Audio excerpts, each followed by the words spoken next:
नमस्कार. आजच्या सत्यकथेत आपलं स्वागत आहे. त्या सेप्टिक टँकमधून दुर्गंध येत होती. मुलं घाबरली. पोलीस आले आणि जेव्हा लोखंडी पेटी उघडली तेव्हा ते दृश्य पाहून सगळे हादरले. पण या मृतदेहामागची कथा त्याहून भयानक आहे. ही गोष्ट आहे एका बाईची, जिचं आयुष्य आधीच तुटलेलं होतं. ती मूळची गोंदिया जिल्ह्यातली. तिचं खरं नाव अशरफी.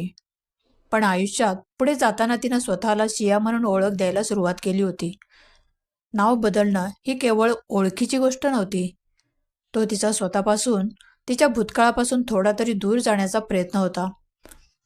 कारण आयुष्याने तिला जे दिलं त्यापेक्षा जास्त हिरावून घेतलं होतं. लहानपणापासूनच परिस्थिती कठीण होती. घरात गरिबी, असुरक्षितता आणि कायमचं अस्थिर वातावरण. शिक्षण अपुरं राहिलं. लहान वयातच जबाबदाऱ्या खांद्यावर आल्या. इतर मुली ज्या वयात स्वप्न पाहतात त्या वयात सिया जगण्यासाठी झगडत होती. नवरा मिळाला की आयुष्य सावरलं जाईल, ही समाजानं स्त्रीच्या मनात रोवलेली आशा होती. पहिलं लग्न महाराष्ट्रामध्ये झालं. सुरुवातीचे काही दिवस ठीक होते, पण लवकरच वास्तव समोर आलं. आर्थिक अडचणी, सततचे वाद, संशय आणि तिला मिळणारी दुय्यम वागणूक, हे सगळं तिच्या वाट्याला आलं. प्रेमाऐवजी तडजोड, सुरक्षिततेऐवजी भीती. काही काळातच हे नातं तुटलं. नव्या आयुष्याची जी आशा मनात होती ती पहिल्याच टप्प्यावर अपयशी ठरली. तरीही सियानं हार मानली नाही. पुढचं लग्न तरी नीट होईल या विश्वासावर तिनं पुन्हा पाऊल टाकलं. दुसरं लग्न राजस्थानमध्ये झालं. नवीन राज्य, नवीन माणसं, नवीन भाषा, सगळं अनोळखी. सुरुवातीला सगळं बदलल्यासारखं वाटलं, पण लवकरच इतिहासाची पुनरावृत्ती झाली. तिथेही तिला समजून घेणारा कोणी नव्हता. आर्थिक अवलंबित्व, मानसिक छळ आणि एकटी पडल्याची भावना, हे सगळं अधिक तीव्र होत गेलं. शेवटी ते नातंही मोडलं. तिसऱ्यांदा तिनं पुन्हा प्रयत्न केला. पुन्हा राजस्थानमध्येच लग्न झालं. 3 वेळा नव्या सुरुवातीची स्वप्न पाहिली. 3 वेळा तीच कहाणी, अपेक्षा, संघर्ष आणि शेवटी अपयश. प्रत्येक लग्नानंतर ती थोडी थोडी मोडत गेली. समाजाच्या नजरा, 3 लग्न झालेली बाई हा शिक्का आणि स्वतःबद्दल वाढत चाललेली शंका, या सगळ्याचं ओझं तिच्या मनावर साचत गेलं. या 3 लग्नाने तिला काहीच दिलं नाही. ना स्थैर्य, ना सुरक्षितता, ना प्रेम. उलट प्रत्येक वेळी तिला स्वतःची ओळख, आत्मविश्वास आणि भविष्यावरचा विश्वास गमवावा लागला. सिया नाव स्वीकारणं ही तिची स्वतःला पुन्हा उभं करण्याची धडपड होती. पण भूतकाळाचं ओझं इतकं जड होतं की ते पुसणं तिच्यासाठी सोपं नव्हतं. ती फसली होती, पण प्रेमावरचा विश्वास पूर्णपणे गमावला नव्हता. तिच्या मनात अजूनही एक कोपरा असा होता जिथे प्रेमासाठी जागा होती. कुणीतरी येईल, आपल्याला समजून घेईल, भूतकाळ विसरणार नाही, असं तिला अजूनही वाटायचं. आणि तेव्हाच तिच्या आयुष्यात आला समीर. समीर राहत होता भोपाळमध्ये. आयुष्य अगदी साधं. ना कुठला मोठा व्यवसाय, ना बँकेत भरघोस शिल्लक, ना झगमगती जीवनशैली. रोज सकाळी उठायचा, रिक्षा स्टार्ट करायचा आणि दिवसभर प्रवाशांना घेऊन शहरभर फिरायचा. हेच त्याचं जग होतं. उन्हातान्हात, पावसात, कधी थंडीत तर कधी प्रचंड उकाड्यात त्याची रिक्षा आणि तो दोघंच एकमेकांचे सोबती होते. रिक्षा चालवणं म्हणजे फक्त 4 चाकी किंवा 3 चाकी हाकणं नव्हतं. त्याच्यासाठी तेच त्याचं पोट भरण्याचं साधन होतं. रोज किती भाडं मिळेल, किती फेऱ्या होतील, घरी पैसे नेऊ शकतो की नाही, ह्या विचारातच त्याचा दिवस जायचा. कधी दिवस चांगला जायचा तर कधी हातात काहीच उरायचं नाही. तरीही तो तक्रार करत नसे. आज नाही मिळालं, उद्या मिळेल असं म्हणून तो स्वतःला समजावत पुढे जायचा. समीर दिसायला फार काही उठून दिसणारा नव्हता. साधे कपडे, साधी देहबोली, चेहऱ्यावरचं कायम एक हलकंसं हसू. पण त्याच सगळ्यात मोठं भांडवल होतं त्याचं बोलणं. शब्द निवडून बोलायचा. समोरचा माणूस कोणीही असो, गरीब, श्रीमंत, बाई, पुरुष, वयस्क, तरुण, तो सगळ्यांशी एकसारख्या आपुलकीने वागायचा. कसंय सगळं, कुठून आलात, कसं चाललंय आयुष्य, असे साधे प्रश्न विचारत तो समोरच्याच्या मनात शिरायचा. लोकांशी बोलताना तो कधी घाई करत नसे. ऐकून घ्यायचा, मान डोलवायचा, समजून घेतल्यासारखं वागायचा. त्यामुळे अनेक प्रवासी रिक्षात बसता बसता आपली दुःख, समस्या, घरगुती भांडणं, आर्थिक अडचणी त्यांच्यापुढे मोकळेपणाने बोलून जायचे. काही जण तर म्हणायचे, आज तुमच्याशी बोलून बरं वाटलं. हा विश्वास जिंकणं त्याला सहज जमत होतं. समीरची गोड भाषा ही केवळ औपचारिक नव्हती, ती इतकी नैसर्गिक होती की समोरच्याला क्षणभर वाटायचं हा आपलाच माणूस आहे. थोडीशी सहानुभूती, थोडीशी समजूत आणि थोडीशी काळजी याच मिश्रणातून तो नातं तयार करायचा. फार मोठी आश्वासने नसे, फार मोठ्या गोष्टी नसे, पण छोट्या छोट्या शब्दात तो समोरच्याला दिलासा द्यायचा. कदाचित याच गुणामुळे लोक त्याच्यावर लवकर विश्वास ठेवायचे. साधा रिक्षावाला आहे ही प्रतिमा त्याच्या बाजूची ठरायची. कुणाला संशयाचा नाही की हा माणूस काही वेगळा विचार करत असेल किंवा त्याच्या मनात काही खोल चाललेलं असेल. त्याचं साधेपण, त्याचं बोलणं, त्याची आपुलकी हे सगळं इतकं खऱ्यासारखं वाटायचं की कोणीही सावध राहिलं नाही. सिया आणि समीरची ओळख झाली इंस्टाग्रामवर. सुरुवातीला काही विशेष नव्हतं. नेहमीसारख्या साध्या गप्पा, कशी आहेस, काय करतेस, आजचा दिवस कसा गेला, अशा छोट्या छोट्या मेसेजपासून सगळं सुरू झालं. त्या गप्पांमध्ये ना प्रेम होतं, ना वचन, ना भविष्यातली स्वप्न. फक्त दोन अनोळखी माणसं एकमेकांशी बोलत होती. पण हळूहळू ते साधेपण बदलत गेलं. रोज मेसेज यायला लागले. सकाळचा गुड मॉर्निंग आणि रात्रीची काळजी घे हा संदेश त्यांच्या जीवनाचा भाग बनला. काही दिवसातच टेक्स्ट मेसेज कॉलमध्ये बदलले. आधी क्वचित, मग रोज. कधी 10 मिनिटं, कधी अर्धा तास, तर कधी रात्री उशिरापर्यंत बोलायला विषय कमी पडत नव्हते. कारण सियाकडे सांगायला खूप काही होतं. समीर ऐकून घ्यायचा, मध्येच तोडायचा नाही, उपदेश करायचा नाही, फक्त ऐकायचा. सियाच्या वेदना, तिचं एकटेपण, तिच्या अपयशी नात्यांची सगळी कहाणी तो शांतपणे ऐकून घेत होता. 3 लग्न तुटलेली, स्वप्न, लोकांच्या नजरा, समाजाचा दबाव हे सगळं बोलताना सियाचा आवाज कधी कधी थरथरायचा, कधी थांबायचा आणि त्या प्रत्येक क्षणी समीर तिथे असायचा. तो तिला म्हणायचा, तुझ्या आयुष्यात खूप दुःख आलंय, तू खूप सहन केलंय, आता तुला कोणी रडू देणार नाही, मी आहे ना. हे शब्द साधे होते, मोठ्या वचनांसारखे नव्हते, पण सियासाठी त्याचं मोल फार मोठं होतं. कारण तिनं आयुष्यात अनेक आश्वासनं ऐकली होती, पण शेवटी सगळ्यांनीच हात सोडला होता. प्रत्येक वेळी सगळं ठीक होईल असं म्हणणारे लोक नंतर गायब झाले होते. त्यामुळे मी आहे असं ठामपणे रोज सातत्याने कुणीतरी म्हणणं तिच्यासाठी फार गरजेचं होतं. समीर तिच्यासाठी हळूहळू आधार बनत गेला. तो तिच्या आयुष्यातील पहिला माणूस होता जो तिला दोष न देता ऐकत होता. तुझ्यातच काहीतरी कमी आहे असं तो कधीच म्हणाला नाही. उलट तुझ्यासोबत वाईट झालं असं तो म्हणायचा. ही समजूत, ही सहानुभूती सियाच्या जखमांवर मलम लावणारी होती.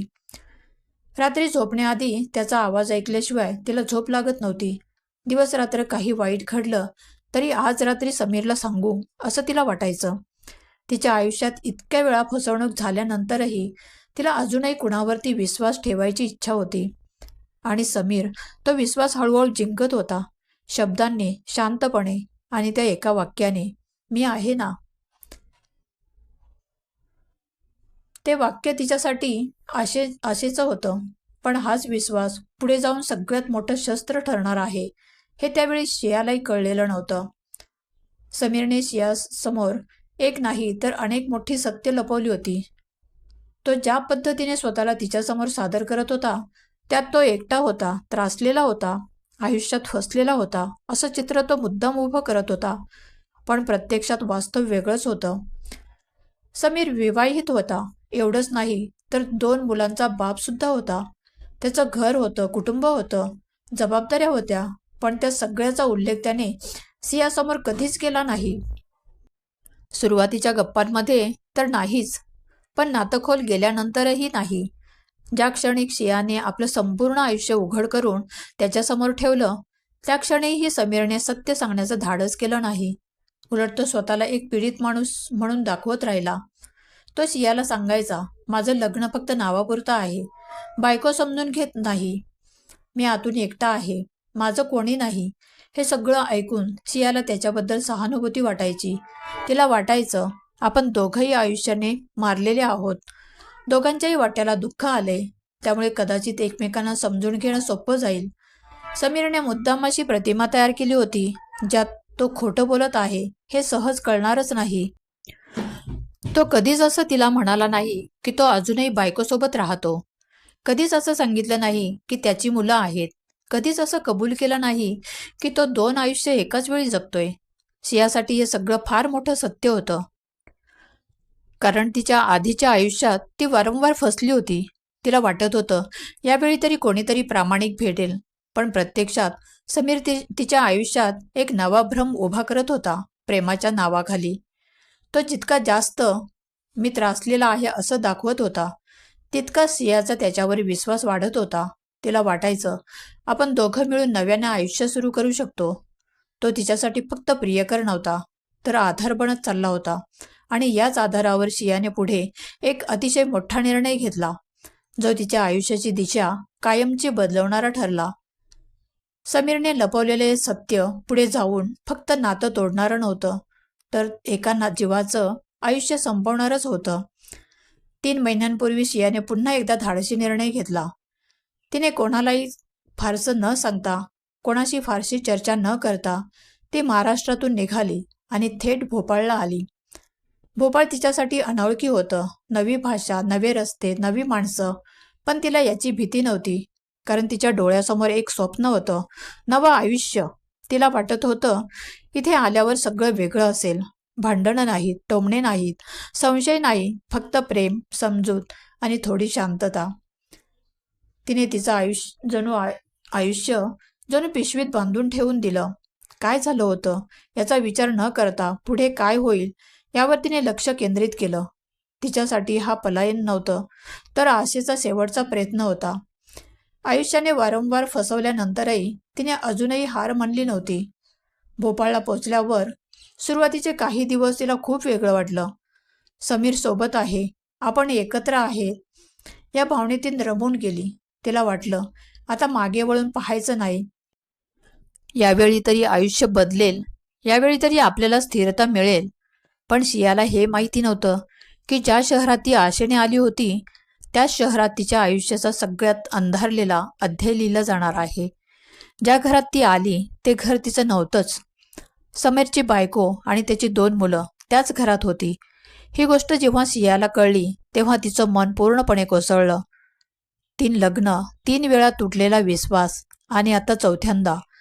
पण आता परत जायला तिच्याकडे काहीच उरलं नव्हतं. कमलानगरमधल्या त्या घरात रोज तणाव होता. समीरची बायको आणि सिया यांच्यात सतत वाद. शेजाऱ्यांना रात्री ओरडण्याचे आवाज ऐकू यायचे. समीर दोघांनाही खोटं सांगत होता. कधी इकडे कधी तिकडे खोट्यांचा डोंगर उभा करत राहत होता. सिया आता बदलत होती. ती समीरवर लग्नाचा दबाव टाकू लागली. मी आधीच 3 लग्न मोडलेली आहेत असं ती म्हणायची. आता खेळ नको. तिने त्याच्याकडे 5 लाख रुपयांची मागणी केली आणि कायदेशीर कारवाईची धमकी दिली. परिस्थिती पूर्णपणे हाताबाहेर जात होती. सततच्या वादामुळे समीरची बायको घर सोडून माहेरी गेली. घरात उरलं होतं तो फक्त राग, भीती आणि तणाव. आणि मग तो सोमवार आला. संध्याकाळी पुन्हा एकदा वाद झाला. शब्द वाढत गेले, आरोप सुरू झाले. त्या क्षणी समीरने काहीच विचार केला नाही. रिक्षा चालवणारा हा साधा माणूस क्षणात हिंस्र झाला आणि त्याने सियाचा गळा दाबला. काही क्षण गेले आणि सिया कायमची शांत झाली. त्या क्षणी समीरला जाणवलं आता आपण अडकलो आहोत. पण त्याच्या मनात पश्चाताप नव्हता, फक्त भीती होती.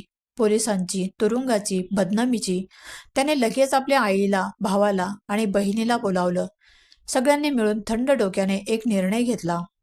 सियाचा मृतदेह लोखंडी पेटीत बंद केला गेला. रात्रीच्या अंधारात घराजवळच्या रिकाम्या फ्लॉटमधील सेप्टिक टँकमध्ये ती पेटी टाकून देण्यात आली. जणू तिचं आयुष्य, तिचं अस्तित्व सगळं मिटवून टाकलं गेलं. 3-4 दिवस सगळं शांत होतं. पण सत्य कधीच लपून राहत नाही. गुरुवार 12 फेब्रुवारीची संध्याकाळी घराबाहेर खेळणाऱ्या मुलांना अचानक सेप्टिक टँकच्या दिशेने येणारी दुर्गंधी जाणवू लागली. घाबरलेल्या मुलांनी ही बाब घरच्या मंडळींना सांगितली. पाहणी करताच टँकमध्ये एक लोखंडी पेटी पाण्यावर तरंगताना दिसली. संशय बळावल्याने लगेच पोलिसांना कळवण्यात आलं. पोलिसांनी घटनास्थळी तपास केला असता त्या पेटीत सियाचा कुजलेल्या अवस्थेतील मृतदेह आढळला. मृतदेह इतका खराब अवस्थेत होता की जखमा ओळखता येत नव्हत्या. मात्र तिच्या हातावरील दीपक नावाचा टॅटू आणि जन्मतारखेच्या आधारे तिची ओळख पडली. प्रेम अंध असू शकतं, पण अंधविश्वास जीवघेणा ठरू शकतो. आजच्या काळात ओळखी एका क्लिकवर होतात, पण त्यामागचं सत्य समजायला वेळ लागतो. प्रेम, आधार, सहानुभूती हे सगळं खोटंही असू शकतं. म्हणून कोणावरती डोळे झाकून विश्वास ठेवणं धोकादायक ठरू शकतं. आणि म्हणूनच जुनी म्हण आजही खरी वाटते, दुधाने तोंड भाजलं तरी ताकही फुंकून प्यावं. या घटनेबद्दल तुम्हाला काय वाटतं? तुमच्या प्रतिक्रिया खाली कमेंटमध्ये द्यायला विसरू नका. व्हिडिओ आवडल्यास लाईक करा. चॅनलवर नवीन असाल तर सबस्क्राईब करायला विसरू नका. धन्यवाद.